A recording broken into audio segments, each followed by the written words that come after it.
This cunning ass, deceptive, lying ass, slow and steady wins the race having ass tortoise is quite frankly the main antagonist of the entire Kung Fu Panda trilogy. I'm gonna tell you guys why. So for the first movie, if y'all say the main villain was Tai Lung, you would be incredibly wrong. If anything, Tai was actually the victim. Like imagine being trained your whole life to be king just to be rejected at your own coronation. And this evil ass tortoise did not even give my boy a valid reason. In fact, he didn't give any reason at all. He just shook his head and walked away, destroying not just a father and son relationship, but also a young man's hopes and dreams in one fell swoop. And for the icing on the cake, Oogway had to disrespect him by putting an iPhone passcode on his chest.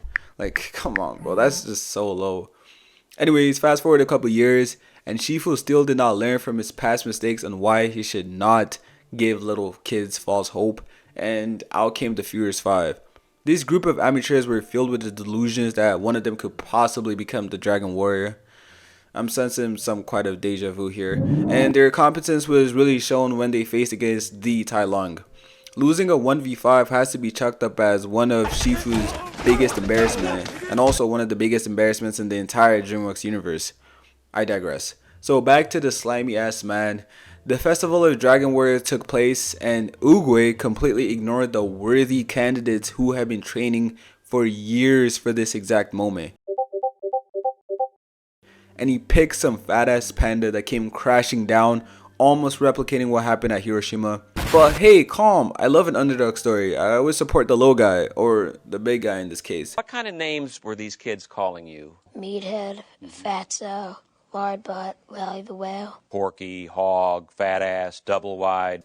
But when Poe comes to him all depressed, quite literally about to end it all, he just wants to know why he was chosen. Obviously, like who wouldn't? This responsibility just fell on him after previously just coming up working from McDonald's. And this tortoise started saying shit like noodles and dips. Like, bro, if I was Poe, I'm smacking that shell out of him. Like, if you want to be inspirational, like, be original, bro. The stuff he said can be found on any other fortune cookie. Literally. Yesterday is history. Tomorrow is a mystery, but today is a gift. That is why it is called the present. Boy, if you don't get your squiggly diggly head out. Talk about some mentor. And homie knew damn well that Tai Lung was gonna break out the very prison he himself put him in. And what does he do to rectify the situation? He skadooches himself. Are you serious right now, bro? And the last scummy thing that tortoise did was actually from beyond the grave, was that the Dragon Warrior scroll was just a paper mirror. I know for a fact Oogway was giggling and laughing in the spirit realm when they actually found it out. Oh shit! Imagine designating your right hand man to protect a $5 makeup mirror for the rest of his life. It's actually kind of funny now that I'm thinking about it. But it doesn't take away from the fact that it was just plain scummy. Okay, so moving on to the next movie. Regardless of Oogway getting absolutely no screen time, his hand could still be seen in all that chaos. Now, obviously, Shen was just pure evil. It was not comparable to Tai Lung at all. But I mean, if they told me that one day a snail will be the death of me, I'm sorry, but all snails gotta go. I don't make the rules.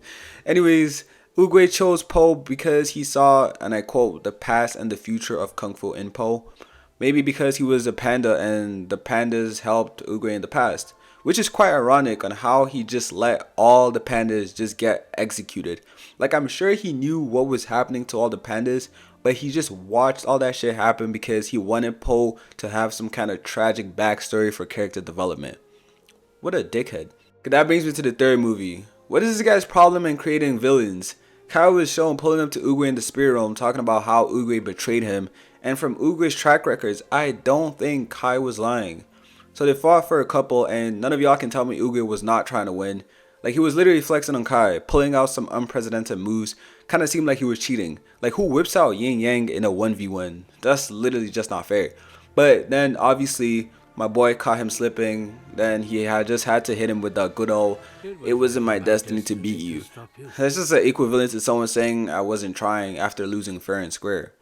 And after that, Kai went on to go wreak havoc in the mortal realm, blah blah blah. Not because he just felt like it. No. It was actually because whatever Oogway did to him scarred him so much that he wanted to destroy whatever Oogway created, including his legacy. Now with the announcement of the 4th movie, I can't wait to witness yet another way Oogway creates another villain and just leaves it up to Poe to clean up his mess.